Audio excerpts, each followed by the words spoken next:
পাকিস্তানের বুকে ৩ দিন ধরে চলে কালী পুজো। হ্যাঁ, ইসলামিক রাষ্ট্র পাকিস্তানে গত ১৫০০ বছর ধরে পূজিতা হয়ে আসছেন কালাটেশ্বরী কালীমা। বালুচিস্তানের কালাটা অঞ্চলে অবস্থিত এই কালী মন্দির পাকিস্তানের অন্যতম পুরনো মন্দির, যেখানে হিন্দুদের পাশাপাশি মুসলিম ধর্মাবলম্বীরাও ছুটে আসেন পুজো দিতে। এখানকার ২০ ফুট উচ্চতা বিশিষ্ট দেবী কালী দশভুজা, গলায় মুন্ডমালা, ১০ হাতে ত্রিশূল, গদা, তরবারি, ঢাল, শঙ্খ, চক্র, ধনুক, নরমুণ্ড ও খঞ্জরে সজ্জিতা। কার্তিক মাসের অমাবস্যা তিথিতে ৩ দিন ব্যাপী অনুষ্ঠান চলে। বিশ্বের বিভিন্ন প্রান্ত থেকে দর্শনার্থীদের ভিড় জমে এই কালাটেশ্বরী মন্দিরে।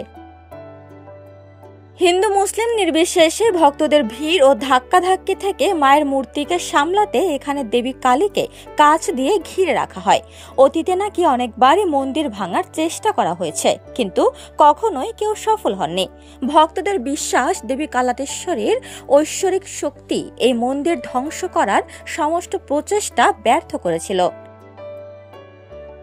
কালী পুজো উপলক্ষে এখানে পাট পেরে বসে ভোগ খাওয়ানোরও প্রচলন রয়েছে। বাংলার বুকে কালী পুজোর ইতিহাস তো অনেক শুনেছেন, কিন্তু খোদ পাকিস্তানের বুকে ধুমধাম করে হওয়া এই কালী পুজোর গল্প আগে কখনো শুনেছেন? উপমা রায়, সোনালী নিউজ, ঢাকা।